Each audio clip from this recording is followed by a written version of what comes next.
this is an iHeart podcast. Guaranteed human. Mom, can I have Lingo Kids? Dad, Lingo Kids, please! When did we become the Lingo Kids house? No idea. Last week it was dinosaurs. This week it's... Lingo Kids! Why Lingo Kids? Because it's the best thing ever. We can play games with astronauts, wild animals, and superheroes. With more than 4,000 interactive games, songs, and shows, Lingo Kids is the #1 entertainment platform for young kids. So, no dinosaurs? And dinosaurs. Lingo Kids! Everything kids love. Download it for free. Stuff at Sea is a 5-night, adults-only sailing trip that brings the Stuff podcast universe to life on board. This voyage is a culture-soaked escape where pink sand paradise meets curious minds. Sailing round trip from New York City to Bermuda on October 2nd to 7th, 2026, this voyage drops you straight into the iHeart Podcast Stuff universe. On top of the adults-only experience you already love, you'll get live podcast episode recordings, behind-the-scenes sessions, themed activations, and more unmissable onboard moments. Learn more at virginvoyages.com/stuff. Welcome to Stuff You Should Know from HowStuffWorks.com.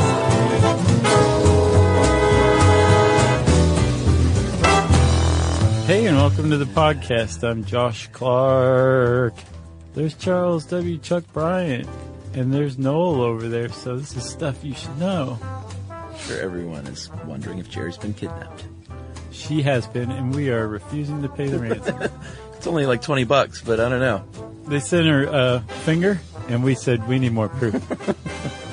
You know why we won't send the $20? Because we don't negotiate with kidnappers. Nope, it's just good policy. Jerry probably understands. Don't you think? I don't know. That finger they sent was pointed in our direction. I know that. Well, Jerry, from all of us here at How Stuff Works, we miss you, and we wish you the best of luck. Hope that breathing tube holds up. So, Chuck. Yes. You were correcting me. I think we should get this out on the air. Might as well. Vestigial organs. Nope. You have to say it like you're eating a meatball. Vestigial. Yeah, sure. What? So you're saying it's vestigial? Yeah. It's not vestigial? No. Vestigial. Vestigial. I'm a vestigial fan. Alrighty. Yeah. And you're the correct fan? I'm not a fan of either. I just, for once, looked up the pronunciation of something. So how are you feeling about vestigial organs? Are you liking it? Yeah, I mean, I thought it was good. Organs is a little misleading. It should just be like body parts, I think. Yeah, vestigial parts. It can also be traits, behaviors. Yeah. You know? Yeah. What about, what's like the go-to vestigial trait? Oh, the palmar grasp reflex. Yeah. It's a great one. Yeah. That's one of the first things they test on a baby. Yeah. It says a lot about the baby. It's like, can you hold on to my fingers and lift your little body? Yeah. So we should just go ahead and say human babies are born with the ability where if the palm of their hand is stimulated. Yeah. You know, you like tell it a joke or give it some candy or something like that. Yeah. The baby will grasp onto the finger just reflexively. Yeah. And the baby grasps so hard, and we're talking like newborns. Mm-hmm. The baby grasps with enough strength that you could pick the baby up with your finger and it'll dangle from your hand and look very cute. Yeah, 37% of babies, I think they said. So that doesn't make any sense. Why would a baby be able to do that? So they can hang on to your furry coat as you run through the jungle. That is the predominant answer among science. Yeah, and Ruby grabs my beard like it's rope. Yeah, I remember you saying that. And pulls herself up my chest. Yeah. So it's like a little animal. Yeah. Apparently, have you ever tickled her feet? Because they grasp with those too. Yeah, I've had leg hair pinched by little feet. Man. Already. Boy, having a kid sounds like a lot of fun. Yeah, it's rough. Your beard, your leg hair, getting climbed on. It's all worth it though, isn't it? I don't know. We'll see. Good for you, Chuckers. I'll let you know in 18 years. So, what is that called again? The palmar grasp reflex, and the one that's also from the feet, that's a vestigial trait. It's something that used to serve a purpose further back on our ancestral line. It still serves a purpose in things like primates, higher apes, but it doesn't in humans anymore. The thing about it, though, is that the whole idea of vestigial organs, vestigial body parts, vestigial traits gives a tremendous amount of credence. In fact, it's one of like the main points of the theory of evolution, that we have these traits left over because if you trace our ancestry back far enough, chimps and we had a common ancestor. Yeah. And if you trace it back even further, snakes and we had a common ancestor, and so on and so on. So these are just remnants from that distant past when we needed things like a tailbone to support a tail. Sure. Or, to be able to grasp your mom's fur the moment you're born, basically, so you can hang on and be carried around. There's a couple of different definitions, too. If you ask Darwin, he will say that it doesn't necessarily mean that it has no function now. Right. It just means that it doesn't serve the original purpose that it once did. And that's a huge point because vestigial organs is a flashpoint between creationists and scientists. Yeah. Huge, man. I had no idea. Yeah. But it's like a battlefield in that battle between creationism and science. Yeah, I looked that up about the conflict of religion and the vestigial organs, and at least some of the sites I went to said that we're fine with vestigial organs, and we think that after God created Adam and Eve that they may have changed over the years. Oh, I didn't run into that at all. Yeah, I saw a bunch of sites that said that. I ran into said that they one. can coexist, basically, and said that we agree there could be a loss of genetic information over the years, or that Adam and Eve were created and changed as well, but it was just all God's work at hand. Yeah, which, a scientist would be like, nope, still disagree. Yeah. But I like the way you're thinking generally. Right. The sites I ran into were just like, nope, evolution is flat out wrong. I think one of them said that. And there is no such thing as a vestigial organ. Yeah. The very fact that you're saying that there are vestigial organs because of evolution begs the question.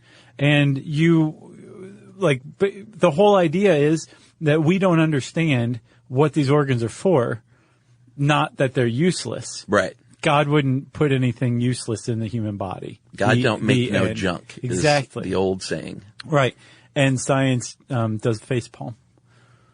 Yeah, well, sure. So it goes on and on. It's not, they're not, neither side's winning this, but I was very, I was surprised to find that this was you just kind of stumble onto a social war.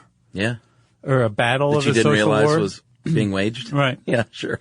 Or I knew that war was being waged, but I didn't realize that this was one of the battlefields. It was just really interesting to me. But you mentioned Darwin, man. Yeah. He was not the first person to point out vestigial organs. No, and we should point people to our Charles Darwin episode, that and the evolution or natural selection. I think natural selection is what we did. Yeah. And those, I'm very proud of those two. Oh, they were great. Because he was a fascinating guy, whether or not you agree with this, all that sciencey junk. You may also want to go listen to our Enlightenment episode. It kind of ties in. Yeah, agreed. But like you said, he was not the first dude. There was another guy in 1893 named Robert Wiedersheim, who said he had a big running list going. Yeah. That had up to 90 parts that he claimed were vestigial, and a lot of those were proved not to be. And even some of the ones, we might as well go ahead and talk about the appendix a little bit. Sure. Because everyone for a long time said, we don't need the appendix. It does nothing in our bodies. We can just take it out and suffer no ill consequences. Yeah, so the idea is, well, if you can take it out and not die, then what's the point? Yeah, then it's vestigial. And I read an article and they're like, you kind of have to be careful saying stuff like that because I can cut my leg off and not die, but I still could have used it. Sure. You know? Yeah. And with the appendix, for many years, like you said, after successful appendectomy, there was this predominant idea that it was just this useless organ. One of the reasons why it was officially labeled vestigial right out of the gate is because you can find it elsewhere in the animal kingdom, which is another big part of the definition of a vestigial organ. That is a functioning organ in the animal kingdom, correct? Yeah, so you can find the same thing elsewhere in the animal kingdom, and it performs a more robust function. So with the appendix in particular, for animals that have a diet high in fiber, this serves as an extra digestive tract or an extra part of the digestive tract. Yeah. In humans, it has no role in digestion whatsoever. So, scientifically speaking, it's lost its original purpose. Yeah, which people long thought when we used to be plant eating, for the most part, plant eating peoples, that's what the appendix aided in digestion and cellulose when you ate a lot of plants. Right. But now we don't eat plants, so we don't need it. So it's just a little sad sack. It is pretty sad looking. It is a sad sack compared Literally. to a chimp's mighty appendix. Yeah, this is sad. But Chuck, they have found, and this is pretty much the story for almost all vestigial organs. There's really only two that remain where we're just we have no idea what these do. Yeah. But with the appendix, we've come to find that either it performed this role simultaneously to chewing cud for us, or it evolved to perform this role so it's not totally useless. It's don't cut me out, I'm right. doing something. But it's a store for beneficial bacteria. Yeah, it's basically a reserve in case you get really sick with diarrhea or some other gut infection, and it vacates all that good bacteria. Then you have this appendix waiting in the wings to say, hey, I've got this, I'll reboot your system. Right. And it goes, right hold now. on, stand by. I'm going to spit some up. Right. And it spits bacteria into your gut. But they say because we have medicines that take care of all that stuff that we never need the appendix. Right. Because we have medicine now to do that, perform that same function, essentially. Yeah, and I mean, that makes that's a pretty pro-Western medicine concept, though. Sure. If you take a bunch of antibiotics, you're probably going to be able to use your appendix to repopulate the flora in your gut. Yeah. You know what I mean? Because antibiotics go through and they just lay to waste all bacteria, beneficial or otherwise, in your gut, you know? So after a round of antibiotics, if your appendix is functioning, then you should probably be able, theoretically, to recover better than if you've had your appendix removed. So we may not even know that our appendix is functioning. No, but Molly Edmonds comes up with an evil genius idea, and she doesn't overtly say that we should try it, but she suggests it at the end. The only way to really tell if we need our appendix is to start taking them out of people in the undeveloped world who have less access to the same health care that we have. I think what she meant was study people who have had appendectomies. Yeah, I mean, not necessarily just bring people in. What happens if they have an appendicitis? Hopefully that's a pretty routine procedure and that it can be removed. But that's another thing that people argue, no, this thing is useless. Not only does it not chew cud for us any longer, it can become really infected and kill you. Yeah. And so we should just take appendixes out. That was the predominant thought. And I think they're kind of slowing it down lately. Yeah. Yeah, we should talk about wisdom teeth. I was just about to bring those up. Well, you want to take a break first? Or you want to keep going with wisdom teeth? No, let's take a break. Stuff you know. Stuff you should know. Stuff you should know. Every parent should know the car ride soundtrack. Are we there yet? How much longer? I'm bored. Well, if you're taking an extensive car ride anywhere and you've downloaded the Lingo Kids app prior to leaving the house, you may experience something strange, right, Chuck? That's right. You may experience silence from the back seat. Your kid may go an entire car ride without asking once if they were there yet. How about that? And by chance of miracle, they may even ask if you could drive longer. Yeah, that's the magic in Lingo Kids. Over 4,000 interactive games, songs, and shows, including their favorite Disney characters. It turns the longest drives into the easiest ones, and honestly, you won't understand why you didn't download it sooner. That's right. Lingo Kids is the #1 entertainment platform for young kids, and it's free to download. Or go Plus with the Lingo Kids subscription and unlock even more content your kids won't be able to get enough of. You can save up to 60% on the yearly plan. Just search Lingo Kids in the App Store or Google Play. Lingo Kids, everything kids love.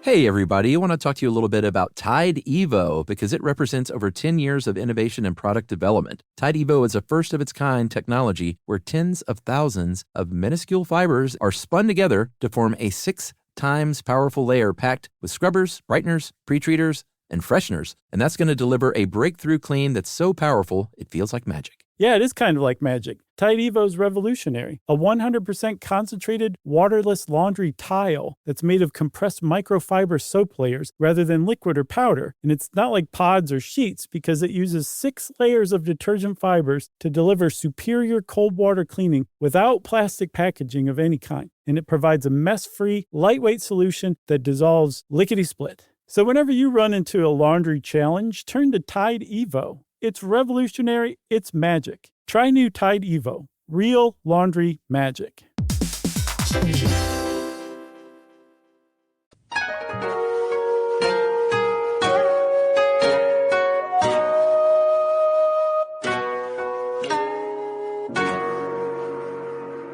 All right, so I teased everyone with wisdom teeth. I've heard dentists say, you should just always take out your wisdom teeth. And others say, well, no, if your mouth has enough room, like not everyone needs their wisdom teeth out. Right. But this goes back to the evolution as well. Like we needed back when we ate roots and tubers and plants and we had bigger jaws, we had room for those teeth and we needed them. See, that to me, wisdom teeth are the definitive evidence of vestigial organs as support for the theory of evolution. Yeah. Because our jaws they're not shaped like they were before. Right. Because our diet has changed. Our skulls have changed shape. And so there's not room for that third molar that there used to be room for, which is why it grows in all messed up. Yeah. AKA impacted. Yeah, we needed, once we started cooking food and vegetables and making them soft, Right. Unless you're on the paleo diet and you eat raw veggies. Yes, but if you're rich and you're on the paleo diet, you probably pay for somebody to chew them up first and spit them in your mouth. Gross. That's what rich people on paleo do. So, so now we don't need those teeth. And so clearly that's an example of a vestigial body part, correct? But yes, but not only do we not need them, there's no room for them in most people's jaws. Yeah. I just think there you go. That's it. Right. Drop the mic right there. Yeah, we talked about this before, but I had mine out when I was 16, I think, or 17. Mm-hmm. How old were you? Like 18, 19, something like that. I feel like it's usually in that range. Mm-hmm. Whenever I hear about someone that's older that has their wisdom teeth in, it just, I don't know, it seems like a outlier. Yeah, I think it's about the normal age, like in your teens, late teens, mid to late teens. Yeah, kind of like tonsils. I don't know many adults who have their tonsils removed. No. Although I'm sure it happens. But then, now that you've brought up tonsils. This is a rabbit hole. So that's another thing that a lot of people say, just go ahead and get removed. The thing is if history has taught us anything, just getting vestigial organs removed electively is not a good move, just in case. No. If they are getting infected a lot or they threaten your health, yeah, you probably should get your tonsils removed. But just as wisdom teeth to me are definitive evidence that we've evolved and have vestigial organs, so too are tonsils, because no one has any real idea why we have tonsils. And as a matter of fact, they can harm our health. Yeah, this one article you sent says they are supposedly the first line of defense against inhaled pathogens. That's the best they can come up with. Hey, I like it. Yeah, I guess, but that's a pretty weak system. There's just kind of... Yeah. It rings the edges. Yeah, it's not even like a net. No, we should evolve a net. Yeah. A throat net. A throat net that falls to the side when we need food to go through, but when we're just breathing yeah. Then or if the you're throat net dieting, goes up. you can have the throat net shut and everything will just bounce back up. Yeah. Wouldn't that be great? That's a great idea. Chewing up food and spitting it out as a weight loss method is dangerous. But some people think that, hey, it makes sense, man. I just want to taste it. What else? Oh, I like the goosebumps. That's a good one. Yeah, that's one of my favorites too. Because when you get scared or chilly, you'll see the goosebumps. What are they called? The erector pili. Goosebumps is so much more fun. Well, the erector pili are the muscles that give you goosebumps. It's kind of like the Marines at Iwo Jima. Yeah. Raising the flag. Mm-hmm. These muscles do that to your hair follicles. Right. And you get goosebumps. Yeah, and that is left over from when we wanted to, we're animals and we wanted to appear larger. We could puff up our fur in defense, or to hold in, to keep yourself warm. You know, the air gets trapped in between the hair when it stands up. And if you think about it, when you have adrenaline running through your veins and you're scared, or you've got the fight or flight thing going on, you can get goosebumps. Same thing with when you're cold. Yeah. You get goosebumps. Left over from when we had fur. I never get goosebumps. Oh, really? Well, I'm never cold. The only time I get them is when I get the creepy shiver, you know. And that doesn't happen much either. That's because the horror movie industry is just really stinks, man. No more goosebumps. I'm working my way through that list that the Grabster prepared for us. Oh, yeah? So nice of him. Dude. You've been on a horror kick? Yeah. Have you seen... a pre-October horror kick, even. Yeah. Right when it started to get a little, even slightly cool. You got a blankie out? Yep. And you and Yumi snuggle up and watch horror movies? Yep. That's great. Emily won't watch them at all, which is very disappointing. Well, I mean, Yumi will be in the room, but like she's like not paying that much attention. And I'm like, well, are you watching this? But I saw Pontypool on the Grabster's recommendation. Yeah. That is a very good creative movie. Yeah. Have you seen it? No, I still haven't seen that one. It's on Netflix. Yeah. I don't think it's ever been off Netflix in the history of Netflix. I think it's always been there. See, the problem is because Emily doesn't watch them, and then I'm saying, well, I'd like to spend a couple of hours alone tonight. With Pontypool. Which happens enough with sports. So I had horror movies in there, and like, all of a sudden, what's the point of being married? I'm with you. You know? Yeah. I think that's good of you, Chuck. That's upstanding. Sure. Choosing your wife over horror movies. Yeah, I'll watch Nashville. Yeah. Actually, that's not true. You won't watch Nashville? No. I'll be in the room when it's on, but again, I'm not watching. I've never seen it. Am I missing it? Not missing much? No, even she's like, it's so terrible, but still watches it. It's one of those. Huh. Why do people do the things they do? You know, speaking of tangents like the one we're on now, I listened to our Pez episode. Yeah. It is tangent city. Yeah. I mean, even as far as our normal stuff goes, it is tangential. We could call our tangents vestigial material. Yeah. Serves a purpose, kinda. To some. Some people like it, some people hate it. Yeah. Hate it. So we brought up the tailbone earlier. Is it coccyx? I thought it was Cossacks. Cossacks? I'll go with that. Okay. That is not the same thing as when you were born with a tiny little tail bump. That can happen, but that's an atavism. Yeah. Not the same thing as the Cossacks. Well, it's attached to the Cossacks. So the Cossacks is itself a vestigial thing, right? Yeah. Like, we don't need that bone, and those bones are found in other animals that have tails, and it's where the muscles connect to control the tail and everything, right? Yeah. So we don't need that. No. But then some people are even born with an actual tail. Yeah. And then, like you said, that's an atavism, which is a relic that appears once in a while rather than in most people. Right. I think that's the only difference, isn't it? I think so. And I was going to say we should do an episode on that, but I looked at our article and I don't know, there's not a lot to it. So there you go. We just did atavism. I guess so. But with the Cossacks, some folks think that there is, in fact, a reason that it kind of the best I could see is that it acts like as the holder of things in that area. It kind of cinches everything up, like the anus and other organs in that area. Is that right? Yeah. Yeah? That's the best they could come up with. Okay. But they've removed Cossacks from people before, and, you know, the anus didn't prolapse or anything like that, from what I understand, yet. They're just ticking time bomb. That's a horror movie. Yeah. Waiting to happen.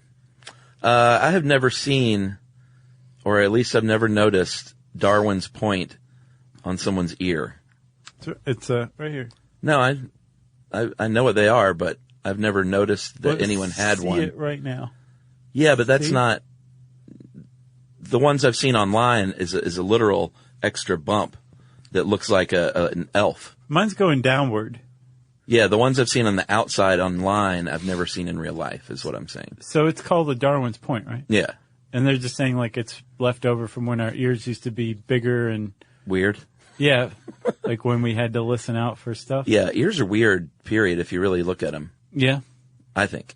And supposedly people who can wiggle their ears, that's a sign of less evolution. That's your forehead. No, my ears are wiggling too. No, it's just your forehead. Well, your forehead's wiggling too. Oh. I really can wiggle my ears really well. I must be tired because I can do them like one at a time and do the Star Spangled Banner to it and everything. Can you raise both eyebrows individually? Oh, that's pretty good. I can also roll my tongue. Can you do this? Yeah, I can do the clover too, but I can't. Oh, I can't do the clover. I can't raise my left eyebrow by itself, which is weird. But you can do your right. Now you just look very suspicious of me. Right. I don't believe you about your eyebrow. I wish you guys could all see this. Oh, yeah. It's scintillating. Also with the ear, there are muscles in the ear that we say we don't need anymore because we don't need to move them to locate things like a satellite dish. That's why if you like, not everybody can wiggle their ears, and people who can have an atavistic trait. Which is that muscle group still left over. Yeah, and there's a lot of different muscle groups that pop up as far as vestigial organs go. There's one called the subclavius muscle, which is up here on your chest, around your upper arms and chest. And that's supposedly left over from when we could walk on all fours or mostly walked on all fours. Now, some people have it and some don't? Yes. Is it something you can see, or does it give you the ability to, like, you know how muscle dudes bounce their pecs? I'm sure the ones with subclavial muscles are aces at that. Yeah, that's so gross. There's guys, just stop. There's a palmaris and a plantaris muscle that we don't need anymore. So much so that if you are having some sort of muscle or tendon surgery, the doctor will go in and harvest those for use elsewhere in your body. So you can like move your forehead. Wow. Like Reuben Kincaid in the Partridge Family. Remember him? He could like separate his forehead from his hair. What was it? Just a trick he did? Yeah. I don't remember that. It was his thing. The Really? guy couldn't act. He wasn't an actor. He could just basically move his hair from where it was normally to like halfway back his head on his head. With his own just muscle or with his hands? With his muscles. See, I worked a commercial job with Ponch from Chips once. Oh yeah. And Eric Estrada, right? Yeah, he did a trick where he did it with his hands, but it was so like it looked like it was a toupee. Yeah. The way he could move it with his hands. It was really like... Imagine if he could do that without his hands. Yeah. That's what Reuben Kincaid could do. I got a great picture of him acting like he was arresting me. Oh, no. He had like put me up against a police car and had a hand behind my back. Wow. Yeah, he's a nice guy. He sounds like it. He still loved being Ponch too, man, I gotta tell you. Well, I mean, like, that was it for him. Yeah, but like the other guy, John, was in his trailer the whole time for the most part. What were you doing? It was Chips had that reboot TV movie, like, I don't know, probably 15 or 16 years ago. I don't remember that. And they did a promo for the movie that I worked on in the art department. Nice. And John stayed in his trailer, and Ponch was all about like the ladies in the neighborhood. He was like hanging out. Let's go. Let's do some pictures. It's Eric Estrada. Yeah, he still got a lot out of it. You could tell, which is good for him, you know. All right, let's take a break. Okay. And we'll talk about some more vestigial organs. This is fun.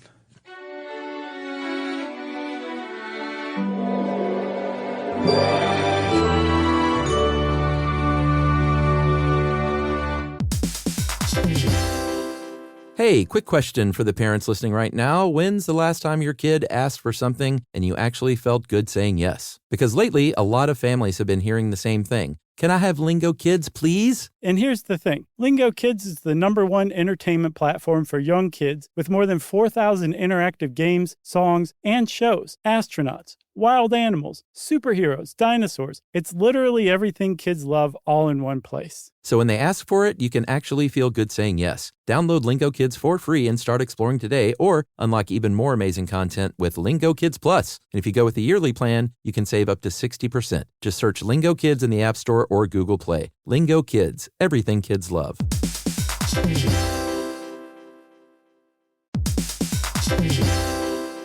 Hey, everybody. I want to talk to you a little bit about Tide Evo because it represents over 10 years of innovation and product development. Tide Evo is a first-of-its-kind technology where tens of thousands of minuscule fibers are spun together to form a 6 times powerful layer packed with scrubbers, brighteners, pre-treaters, and fresheners. And that's going to deliver a breakthrough clean that's so powerful, it feels like magic. Yeah, it is kind of like magic. Tide Evo is revolutionary. A 100% concentrated, waterless laundry tile that's made of compressed microfiber soap layers rather than liquid or powder. And it's not like pods or sheets because it uses 6 layers of detergent fibers to deliver superior cold water cleaning without plastic packaging of any kind. And it provides a mess-free, lightweight solution that dissolves lickety-split. So whenever you run into a laundry challenge, turn to Tide Evo. It's revolutionary. It's magic. Try new Tide Evo. Real laundry magic.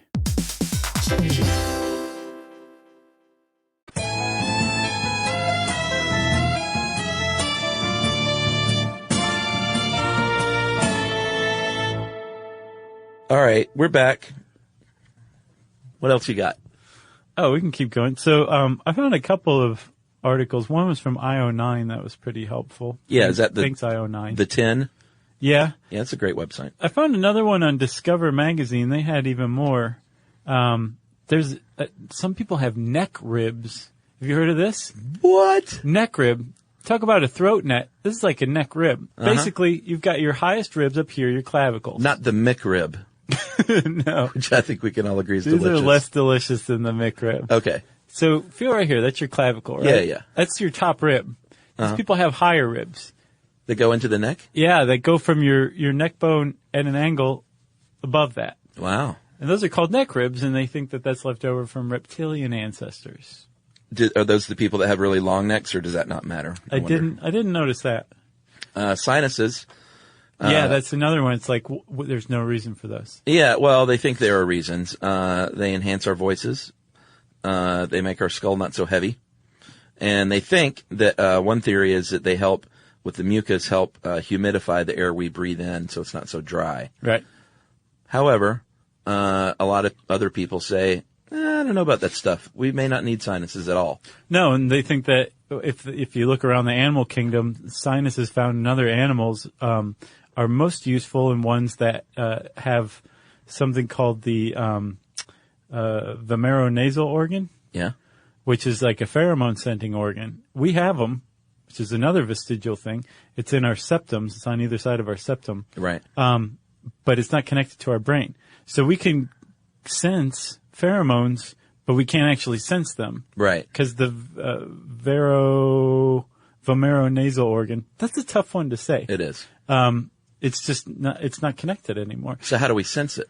We don't. Remember that one thing? We talked about this before. There was like that one TV show had people like smell shirts of other people. Yeah, I remember and that. ended up like choosing mates based on it. And it turned out those people had the most varied immune systems. Yeah, from our own. So Right. we would make more robust children, right? Exactly. Yeah. The thing is we don't have any way, as far as science knows, to actually sense pheromones.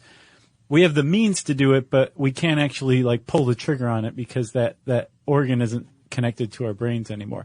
But it's located around the sinuses. And then in other animals, the sinuses contain muscles for moving whiskers and a lot of olfactory receptors for sensing smells.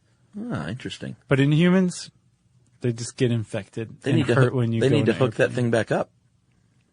I was thinking, if I were a mad scientist of like the human centipede ilk, that's probably what I'd try to do. Oh, you wouldn't just put someone's head in the person's butt in front of them over and over again? No, I wouldn't. That seems like a waste of time. I would try to connect the vomeronasal organ to the brain. Yeah, or maybe bring back all of the original purposes of our vestigial parts. Okay, that's pretty ambitious. So just one thing at a time? Yeah. All right. I would also well, that's use how the human centipede anesthetic. started, too. Yeah, I would use anesthetic, and I would make sure the pudding cups were top notch for recovery. What's a top-notch pudding cup consist of? Just a good brand? Yeah, you just don't want an off brand, you know what I mean? Sure. Like if you haven't heard of it, or there's a boy wearing overalls and no shoes on the label. Yeah, like Uncle Dan's pudding cups? Right. You don't want that pudding cup. What else do we have in here? Oh, yeah. Here's one. What's it called? The third eyelid? Yeah, of course there's another name for it, Chuck. It is the Go ahead. Plica semilunaris. Yeah, I think that's perfect, actually. So you know the little almond? Uh-huh. That's something else. It's the thing next to that. Right. And this, I think, was when... in your eye, we should say. It's your third eyelid. Yeah, it's from reptiles and amphibians and birds. Mm-hmm. And I think I've seen this in lizards and things when they have, like, you know, it's sort of, it's clear, like a membrane that washes over their eye and goes back. But it moves horizontally rather than vertically like our eyelids. So this is a leftover trait from when we could do that, because that was probably pretty neat to do. Yes. Oh, man, can you imagine how freaky if you could do that? Uh-huh. So we've got the tissue, we just apparently don't have the muscles to move it any longer. Were you one of those kids that would turn their upper eyelids inside out? I never knew how they did it. I couldn't do it either. It was just freak show. Yeah. I always admired them deeply for it, but I couldn't do it. It was always just some creepy boy trying to get a girl's attention, usually. Yeah. Like tap her on the shoulder. I don't think I ever saw a girl do it. No, of course not. It was always a boy. Yeah. Because girls are smarter. Yeah. But yeah, you tap her on the shoulder, she'd turn around and scream. Yeah. And then everybody'd laugh. Yeah, pretty And then much. we'd go have Uncle Dan's pudding cups because I went to public school. We got taken to task for me saying dumb guys in an email. I saw that. I was like, I'm just kind of kidding around, even though I do think women are generally smarter and guys do a lot of dumb stuff that women don't do. Mm-hmm. Just relax. Yeah. You know, did someone really need to take up the mantle for men? I know. It's kind of like men have it pretty good here on Earth. Yeah. Agreed. I think you can get away with saying dumb guy here or there. Agreed. All right. Well, there's a couple of more. Body hair in general. I think we did a whole show on that, didn't we? Or did we? I don't remember. It seems like it, because didn't we talk about like the water ape theory? I think so. Well, recap it. The water ape theory? No? I think there's this idea that humans actually lost their body hair because we went in the water for a little while after as we were evolving from apes, lost our hair there because we didn't need it, and then came out of the water. I'm just totally going from memory. Gotcha. So we won't hold you to that. Thanks. But essentially, aside from your eyebrows, which keep sweat out of your eyes. Which is pretty good function. And I guess hair on your head, which will keep your head warm. And the hair in your nose you use too. It like traps gnats and juju fruits and whatever's trying to get up there. I think generally they're referring to like leg hair and back hair and arm hair. There really is no use for that any longer. Yeah. But we still have it. Yeah. There's no use for back hair, I can assure you. Yeah, I agree. Man. Yeah. Kind of stinks. But we still have it. So it's evolving out, it seems like. Yeah. Either that or a lot more dudes wax than I realized. Yeah. I haven't done that in a while. Have you done waxing before? Yeah, Emily, we get a little at-home kit. She'll just clean up my neckline a little bit. Oh, nice. But I don't have a super hairy back. It's just sort of up top there. I've never tried waxing. You usually just like uses matches. What, burns it? I'm just kidding. I mean, that would work, but it's stinky. Yeah, oh yeah. Man, that would stink so bad. You're like, yeah, we have to do it outside. Right. And then male nipples, I know we did a show on this. Yes. And it's really pretty simple. We have nipples because women have nipples, not for the same function. Right. But because we're made of the same, stew, essentially. Right, exactly. Like there's this single, plan or blueprint or whatever for humans. Yeah.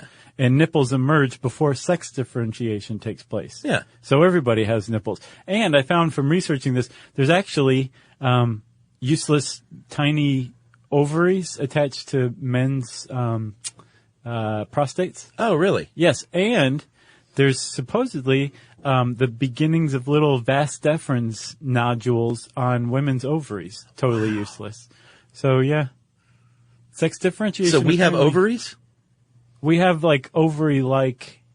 Ovarettes? Yeah. Wow. Yeah. I had never knew that. That's crazy. It is true. Or ovaritas. Yeah, there you go. That's more appropriate, I think. Well, there are other animals too. I mean, it's not just humans. Well, that's another thing. Yeah. That like an ostrich has wings, but they don't fly. Same with penguins. Yeah. Still have the wings. That's true. It's vestigial. But this lends further credence to vestigial organs as evidence for evolution. Yeah, or we did our podcast on cave dwellers. Yeah. And some of those have non-functioning eyes. Yeah. It's like, why are they still there at all? And seriously, go listen to that one. That was one of my favorites. It's tucked deep in the archives. Yeah. It's called Biospeleology was the name for that one. Yeah, I think we did 2. I think we did one on cave dwellers specifically, even. And then we did one on caves, maybe? Maybe. I'll bet we did. Because you went caving after we did one on caves. So I think we did 2. Boy, it's really getting tough now to remember all these episodes. Yeah. You know? And then there's another one, too. Whales and snakes actually have pelvis bones. Don't eat them because they don't have legs. Ooh, weird. But at some point they may have before. And creationists, thanks to a paper that came out that said, it was a scientific paper, but the guy in doing interviews with the media, he's like, yeah, we're having to totally rethink this. Like, maybe it's not vestigial. They found that it actually enhances and aids in sex. But that could be a secondary thing. Oh, interesting. Yeah. And get this is one extra thing. I think it was on Fresh Air.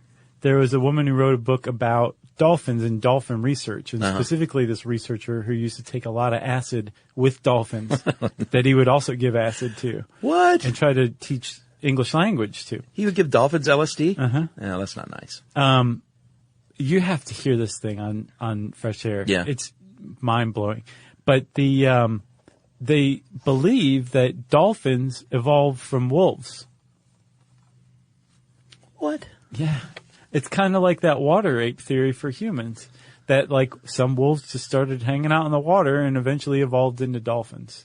Wow. I definitely need to hear that. Yeah. That's pretty amazing. Yeah. I'm pretty sure that's right. Either I blacked out while I was listening to it and formed that false memory, but I'm pretty sure that was in that interview. Or you were on LSD. Somebody was on LSD. Right. Yeah, maybe there is Terry no Gross. Fresh Air. Well, if you want to learn more about vestigial organs, type those words into the search bar at howstuffworks.com. You don't have anything else, do you? No. And since I said search bar, it's time for listener mail. No, sir. It is time for Facebook questions. Nice. So occasionally I will have gotten not a lot of great listener mails lately.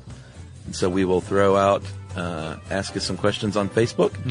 For the next couple of episodes, we're going to read some of these and answer. So pick at your own will, my friend. I'll go ahead and start with Matt Thurman says, would you ever consider live shows in the UK? Matt, not only would we consider it, we actively want to, and we are hoping to at some point. So it's not the easiest thing in the world to pull off. You know, we have to book a ship to sail over there. Right. Not a nice ship either. I know. It'll take a while. But, I mean, we have a pretty good idea that London might be a good town to hold a show in the UK. But if you have a recommendation of other places to do too, let us know. 'Cause we're actively looking. I think we could get support in London and Ireland and maybe even Scotland. So we would like to hear from people on that. Okay, I got another one. This one's from Avery W. Kraus. What is a controversial topic you haven't covered yet that you're a little hesitant to do? What's yours? Remember, it used to be Scientology for both of us, and now we're just like, it's done. Yeah. For me, it's breastfeeding. I really want to do it, and we will eventually. Yeah. But we have to, really know what we're talking about because it is a hornet's nest.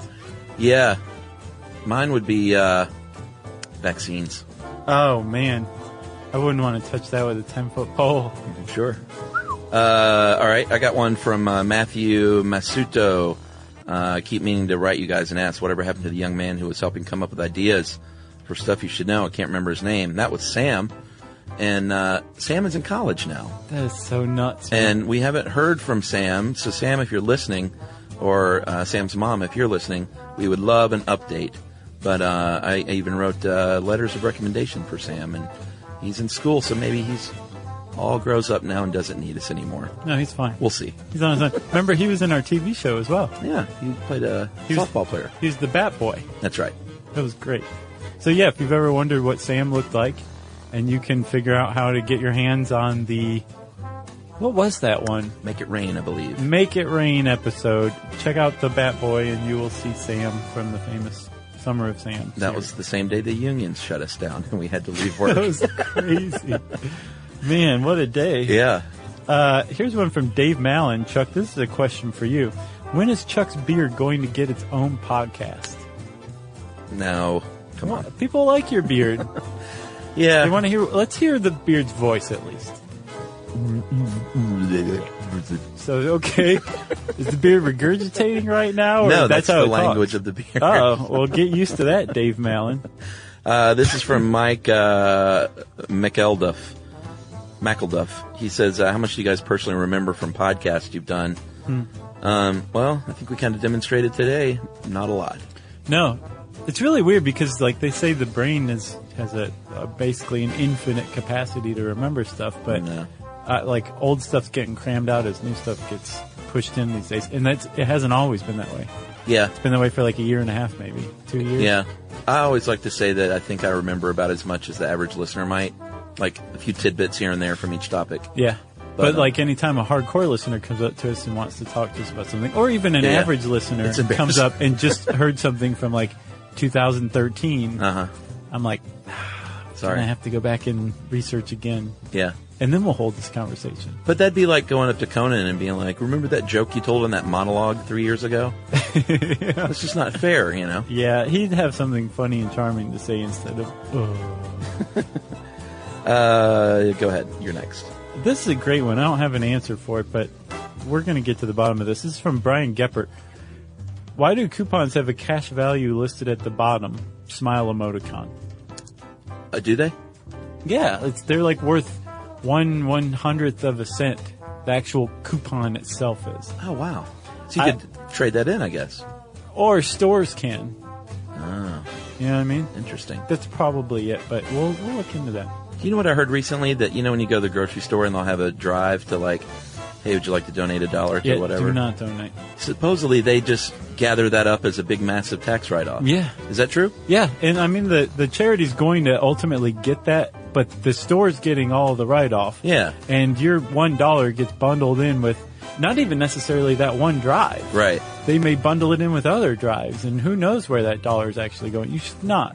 That's pretty sneaky. You should not feel bad about saying, not today when they ask you, but you should also take it as an impetus to go donate yourself or go do some volunteering or something like that as a reminder. Agreed. Rather than actually being pressured to giving $1 for that grocery store's tax write-off, which is disgusting. Yeah, to get your name on a balloon piece of paper that shaped like a hot air balloon. Yeah.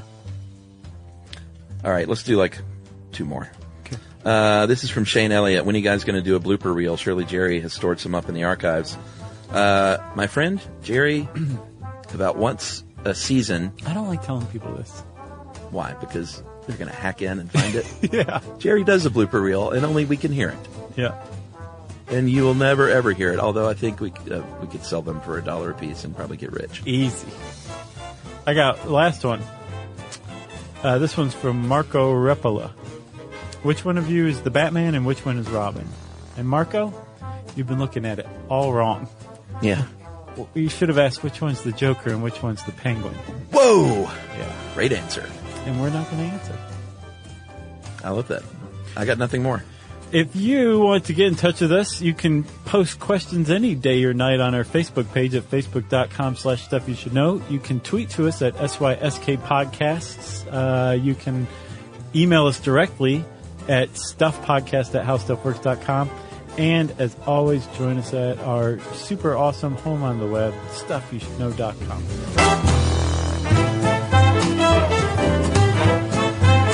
For more on this and thousands of other topics, visit howstuffworks.com.